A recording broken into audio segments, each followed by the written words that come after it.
नमस्कृत्य नरं चैव नरोत्तमं देवीं सरस्वतीं व्यासं ततो जयमुदीरयेत्। ओम नमो भगवते वासुदेवाय। ओम नमः पितामहाय। ओम नमः प्रजापतिभ्यः। ओम नमः कृष्णद्वैपायनाय। ओम नमः सर्वविघ्नविनायकेभ्यः।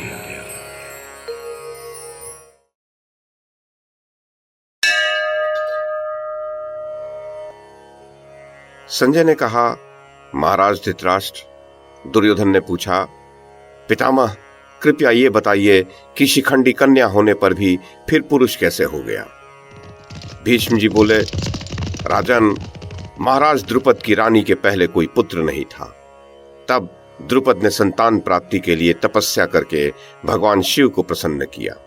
हम लोगों के वध के लिए पुत्र पाने का निश्चित संकल्प लेकर उन्होंने ये कहते हुए घोर तपस्या की कि महादेव, मुझे कन्या नहीं पुत्र प्राप्त हो।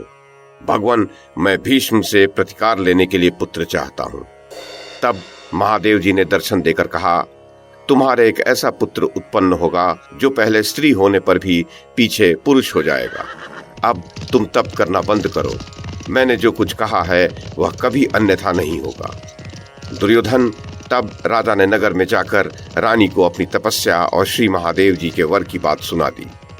ऋतुकाल आने पर रानी ने गर्भ धारण किया और यथा समय एक रूपवती कन्या को जन्म दिया। किंतु राजेंद्र, पुत्रहीन राजा द्रुपद की मनस्विनी रानी ने ये घोषणा करा दी कि ये मेरा पुत्र है। द्रुपद ने उसे छिपाए रखकर पुत्र के समान ही सब संस्कार किए। उस नगर में द्रुपद के सिवा इस रहस्य को कोई और नहीं जानता था। उन्हें महादेव जी की बात में पूर्ण विश्वास था। अतः उस कन्या को छिपाए रखकर वे उसे पुत्र ही बताते थे। लोगों में वह शिखंडी नाम से विख्यात हुई। अकेले मुझे ही नारद जी के कथन, देवताओं के वाक्य और अम्बा की तपस्या के कारण यह रहस्य ज्ञात हो गया था। राजन, फिर राजा द्रुपद अपनी कन्या को लिखना पढ़ना तथा शिल्प कला आदि सब विद्याएं सिखाने का प्रयत्न करने लगे। बाण विद्या के लिए वह द्रोणाचार्य जी के शिष्यत्व में रही।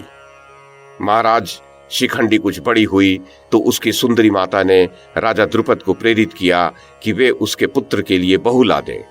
वो अपनी कन्या का पुत्र के समान विवाह करना चाहती थी। द्रुपद ने देखा कि उसकी पुत्री बड़ी होने पर भी स्त्री बनी हुई है, वरदान के अनुसार पुरुष नहीं हो सकी थी। इससे पत्नी सहित उनके मन में बड़ी चिंता हुई। द्रुपद बोले, देवी, मेरी यह कन्या युवावस्था को प्राप्त होकर मेरा शोक बढ़ा रही है। मैंने भगवान शंकर के कथन पर विश्वास करके अब तक इसके कन्या भाव को छिपा रखा था। रानी ने कहा, महाराज, महादेव जी की बात किसी भी प्रकार मिथ्या तो हो नहीं सकती। अतः मैं जो बात कहती हूं, आपको भी यदि वह उचित जान पड़े तो कीजिए। आप विधि पूर्वक इसका किसी कन्या से विवाह कर दीजिए। महादेव जी की बात सत्य होकर तो रहेगी ही, इसमें मुझे कोई संदेह नहीं है। दुर्योधन, उन दोनों ने वैसा ही निश्चय कर दशार्ण देश के राजा की कन्या को वर्ण किया। तब दशार्ण राज हिरण्यवर्मा ने शिखंडी के साथ अपनी कन्या का विवाह कर दिया। विवाह के पश्चात शिखंडी कांपिल्य नगर में आकर रहा। वह उस राज परिवार में पुरुष की ही भांति आनंद पूर्वक घूमता फिरता रहा। उसे अपना स्त्रीत्व भी अच्छा नहीं लगता था। कुछ ही काल में हिरण्यवर्मा की कन्या को ज्ञात हुआ कि ये तो स्त्री है। तब उसने अपनी धाइयों और सखियों के सामने बड़े संकोच के साथ यह बात खोल दी। ये सुनकर उन्हें बड़ा दुख हुआ और उन्होंने राजा को यह समाचार सुनाने के लिए अपनी दूतियां भेजी। उन्होंने ये सब वृत्तांत दशार्ण राज को सुनाया। सुनते ही राजा बड़े क्रोध में भर गया और उसने द्रुपद के पास अपना दूत भेजा। हिरण्यवर्मा का वह दूत द्रुपद के पास पहुंचकर अकेला एकांत में सबको हटाकर केवल राजा से इस प्रकार बोला, निष्पाप नरेश, आपने दशार्ण राज के साथ छल किया है। आपके द्वारा किए गए अपमान से उनका क्रोध बहुत बढ़ गया है। उन्होंने आपसे कहने के लिए यह संदेश भेजा है। नरेश्वर, तुमने जो मेरा अपमान किया है वह निश्चय ही तुम्हारे खोटे विचार का परिचायक है। तुमने मोहवश अपनी पुत्री के लिए मेरी पुत्री का वरण किया था। दुर्मते, उस ठगी और वंचना का फल अब तुम्हें शीघ्र ही प्राप्त होगा। धीरज रखो। मैं अभी सेवकों और मंत्रियों सहित तुम्हें जड़ मूल सहित उखाड़ फेंकता हूँ। राजन, दूत की ये बात सुनकर पकड़े हुए चोर के समान द्रुपद का मुंह बंद हो गया। उन्होंने ऐसी बात नहीं है, ये कहकर उस दूत के द्वारा अपने संधि के मनाने के लिए बड़ा प्रयत्न किया, किंतु हिरण्यवर्मा ने फिर भी पक्का पता लगा लिया कि वह पंचाल राज की पुत्री ही है। अतः वह तुरंत ही पंचाल देश पर चढ़ाई करने के लिए नगर से बाहर निकल पड़ा। उस समय उसके साथी राजाओं ने यही निश्चय किया कि यदि शिखंडी कन्या हो तो हम लोग पंचाल राज को बंदी बना करके अपने नगर में ले आएंगे तथा पंचाल देश में दूसरे राजा को सिंहासन पर बिठा देंगे। तदोपरांत द्रुपद और शिखंडी को मार डालेंगे। राजन, राजा द्रुपद उन दिनों स्वभाव से ही भीरू थे, फिर उनके द्वारा अपराध भी बन गया था, अतः उन्होंने बड़े भारी भय का अनुभव किया। इस प्रकार भयभीत और शोकाकुल द्रुपद ने एकांत में ले जाकर अपनी स्त्री से कहा, इस कन्या के विषय में तो हमसे बड़ी मूर्खता हो गई, अब हम क्या करें? शिखंडी के विषय में अब सबको शंका हो रही है कि वह कन्या है। यही सोचकर दशान राज ने भी ऐसा समझा है कि उसके साथ मैंने छल किया है, अतः अब वह अपने मित्र और सेना के साथ मेरा नाश करने के लिए आ रहा है। अब तुम्हें जिसमें हित दिखाई देता हो वो बात बताओ, मैं वैसा ही करूंगा। तब रानी ने कहा, सत्पुरुषों ने देवताओं का पूजन करना संपत्तिशालियों के लिए भी श्रेयस्कर माना है। फिर जो दुख के समुद्र में गोते खा रहा हो उसकी तो बात ही क्या है।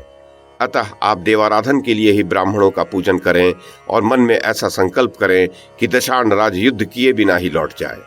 फिर देवताओं के अनुग्रह से यह सब काम ठीक हो जाएगा। देवताओं की कृपा और मनुष्य का उद्योग, ये दोनों जब मिल जाते हैं तब कार्य पूर्णतया सिद्ध हो जाता है, और यदि इनमें आपस में विरोध रहता है तो सफलता नहीं मिलती। अतः आप मंत्रियों के द्वारा नगर के शासन का सुप्रबंध कर देवताओं का यथेष्ट पूजन करिए। दुर्योधन अपने माता पिता को इस प्रकार बात करते और शोकाकुल होते देखकर शिखंडिनी भी लज्जित सी होकर सोचने लगी कि ये दोनों मेरे ही कारण दुखी हैं। इस कारण उसने अपने प्राण त्यागने का निश्चय किया। ये सोचकर वह घर से निकलकर एक निर्जन वन में चली गई। राजन, वो वन समृद्धिशाली यक्ष स्थूनाकर्ण के द्वारा सुरक्षित था। इसी के भय से साधारण लोगों ने उस वन में आना जाना छोड़ दिया था। उस वन के भीतर स्थूनाकर्ण का विशाल भवन था जो चूने और मिट्टी से लिपा गया था। उसके परकोटे और फाटक बहुत ऊंचे थे। उसमें खस की जड़ के धूम की सुगंध फैली हुई थी। उस भवन में प्रवेश करके द्रुपद पुत्री शिखंडिनी बहुत दिनों तक उपवास करके शरीर को सुखाती रही। स्थूनाकर्ण यक्ष ने उसे इस अवस्था में देखा और पूछा, कन्ये, तेरा यह अनुष्ठान किस उद्देश्य से है? तू मुझे अभी बता, मैं तेरा काम कर दूंगा। शिखंडिनी ने बार बार कहा कि तुमसे मेरा काम नहीं हो सकेगा, किंतु यक्ष ने यही कहा कि मैं उसे शीघ्र पूरा कर दूंगा। मैं कुबेर का अनुचर हूं और वर देने के लिए ही आया हूं। तुझे जो कहना हो वो कह दे, मैं तुझे न देने योग्य वस्तु भी दे दूंगा। तब शिखंडिनी ने अपना सारा वृत्तांत स्थूनाकर्ण से कह दिया और कहा कि तुमने मेरा दुख दूर करने की प्रतिज्ञा की है, अतः ऐसा करो कि मैं तुम्हारी कृपा से एक सुंदर पुरुष बन जाऊं। जब तक दशान राज मेरे नगर तक पहुंचे उससे पहले ही तुम मुझ पर यह कृपा कर दो। यक्ष ने कहा, तुम्हारा यह काम तो हो जाएगा, किंतु इसमें एक शर्त है। मैं कुछ समय के लिए तुम्हें अपना पुरुषत्व दे दूंगा, किंतु यह सत्य प्रतिज्ञा कर जाओ कि फिर उसे लौटाने के लिए तुम यहाँ आ जाओगी। इतने दिन तक मैं तुम्हारे स्त्रीत्व को धारण करके रखूंगा। शिखंडी ने कहा, ठीक है, मैं तुम्हारा पुरुषत्व लौटा दूंगी। थोड़े दिनों के लिए ही तुम मेरा स्त्रीत्व ग्रहण कर लो। जिस समय राजा हिरण्यवर्मा दशान देश को लौट जाएगा उस समय मैं पुनः कन्या हो जाऊंगी और तुम पुरुष हो जाना। नरेश्वर, इस प्रकार बात करके उन्होंने परस्पर प्रतिज्ञा कर ली तथा उन दोनों ने एक दूसरे के शरीर में अपने अपने पुरुषत्व और स्त्रीत्व का संक्रमण करा दिया। भारत, स्थूनाकर्ण यक्ष ने उस शिखंडिनी के स्त्रीत्व को धारण कर लिया और शिखंडिनी ने यक्ष का प्रकाशमान पुरुषत्व प्राप्त कर लिया। इस प्रकार पुरुषत्व पाकर शिखंडी बड़ा प्रसन्न हुआ और पंचाल नगर में अपने पिता के पास चला आया। ये घटना जैसे जैसे हुई थी वो सब वृत्तांत उसने द्रुपद को सुना दिया। इससे द्रुपद को बड़ी प्रसन्नता हुई। उन्हें और उनकी स्त्री को भगवान शंकर के दिए हुए वर का स्मरण हो आया। तब उन्होंने दशान राज के पास दूत भेजकर कहलाया, आप स्वयं मेरे यहाँ आ जाइए और देख लीजिए कि मेरा पुत्र पुरुष ही है। किसी व्यक्ति ने आपसे जो मिथ्या बात कही है वह मानने योग्य नहीं है। राजा द्रुपद का संदेश पाकर दशान राज ने शिखंडी की परीक्षा के लिए कुछ युवतियों को भेजा। उन्होंने उसके वास्तविक स्वरूप को जानकर बड़ी प्रसन्नता से सब बातें हिरण्यवर्मा को सुना दी और कह दिया कि राजकुमार शिखंडी पुरुष ही है।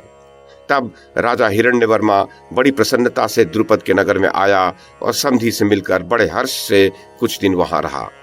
उसने शिखंडी को गज, अश्व, गौ और बहुत सी दासियां भेंट की। द्रुपद ने भी उसका अच्छा सत्कार किया। इस प्रकार संदेह दूर हो जाने से वो बहुत प्रसन्न हुआ और अपनी पुत्री को झिड़क कर अपनी राजधानी को चला गया। इसी बीच किसी दिन यक्षराज कुबेर घूमते घूमते स्थूनाकर्ण के स्थान पर पहुंचे। उसके घर के ऊपर आकाश में स्थित हो धनाध्यक्ष कुबेर ने उसका अच्छी तरह अवलोकन किया। तत्पश्चात कुबेर ने उस भवन में प्रवेश किया। स्थूनाकर्ण का घर रंग बिरंगे सुगंधित पुष्पों से सजा हुआ था। उसे देखकर यक्षराज ने अपने अनुचरों से कहा, यह सजा हुआ भवन स्थूनाकर्ण का ही है, किंतु वो मंदमती मेरे पास उपस्थित होने के लिए क्यों नहीं निकला? यक्षों ने कहा, महाराज, राजा द्रुपद की शिखंडिनी नाम की एक कन्या है। उसे किसी कारण से स्थूनाकर्ण ने अपना पुरुषत्व दे दिया है और उसका स्त्रीत्व ग्रहण कर लिया है। अब वह स्त्री रूप में ही घर में रहता है, अतः संकोच के कारण ही वह आपकी सेवा में उपस्थित नहीं हुआ। ये सुनकर आप जैसा उचित समझें वैसा करें। तब कुबेर ने कहा, अच्छा, तुम स्थून को मेरे सामने उपस्थित करो, मैं उसे दंड दूंगा। इस प्रकार बुलाए जाने पर स्थूनाकर्ण स्त्री रूप में ही बड़े संकोच से कुबेर के पास आकर खड़ा हो गया। उस पर क्रुद्ध होकर कुबेर ने कहा, पाप बुद्धि और पापाचारी यक्ष, तूने यक्षों का तिरस्कार करके यहाँ शिखंडी को अपना पुरुषत्व दे दिया और उसका स्त्रीत्व ग्रहण कर लिया है। दुर्बुद्धे, तूने जो यह अव्यवहारिक कार्य कर डाला है, इसके कारण आज से तू स्त्री ही बना रहे और शिखंडी पुरुष रूप में ही रह जाए। दुर्योधन, तब दूसरे यक्षों ने स्थूनाकर्ण की ओर से प्रार्थना की कि महाराज, आप इस शाप की कोई अवधि निश्चित कर दें। इस पर कुबेर ने कहा, अच्छा, जब शिखंडी युद्ध में मारा जाएगा तो इसे फिर अपना स्वरूप प्राप्त हो जाएगा। ऐसा कहकर भगवान कुबेर सब यक्षों के साथ अलकापुरी को चले गए। इधर प्रतिज्ञा का समय पूरा होने पर शिखंडी स्थूनाकर्ण के पास पहुंचा और कहा कि भगवान, मैं आ गया हूं। स्थूनाकर्ण ने शिखंडी को अपनी प्रतिज्ञा के अनुसार समय पर उपस्थित हुआ देख बार बार अपनी प्रसन्नता प्रकट की और उसे सारा वृत्तांत सुना दिया। उसकी बात सुनकर शिखंडी को बड़ी प्रसन्नता हुई और वह अपने नगर को लौट गया। शिखंडी का इस प्रकार काम बना देख राजा द्रुपद और सब बंधु बांधवों को बड़ी प्रसन्नता हुई। उसके पश्चात द्रुपद ने उसे धनुर्विद्या सीखने के लिए द्रोणाचार्य जी को सौंप दिया। फिर शिखंडी और दृष्टिद्युम्न ने तुम्हारे साथ ही ग्रहण, धारण, प्रयोग और प्रतिकार, इन 4 अंगों सहित धनुर्वेद की शिक्षा प्राप्त की। मैंने मूर्ख, बधिर और नेत्रहीन से दिख पड़ने वाले जो गुप्तचर इन द्रुपद के पास नियुक्त कर रखे थे, उन्होंने ही मुझे ये सब बातें बताई। दुर्योधन, इस प्रकार यह द्रुपद का पुत्र महारथी शिखंडी पहले स्त्री था और पीछे पुरुष हो गया।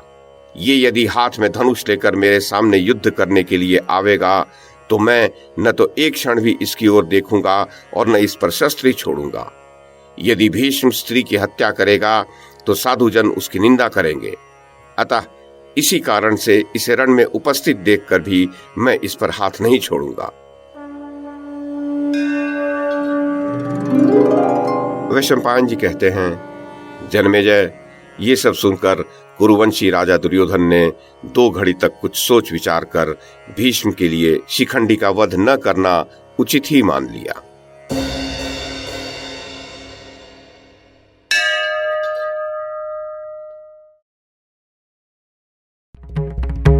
YouTube के माध्यम से महाभारत की कथा को एक श्रृंखला के रूप में प्रस्तुत करने का हमारा ये प्रयास यदि आपको सराहनीय लगा हो तो कृपया इस कड़ी को लाइक और शेयर करें, चैनल को सब्सक्राइब करें और बेल आइकन को दबाएं। साथ में अन्य लोगों को भी देखने के लिए प्रेरित करें।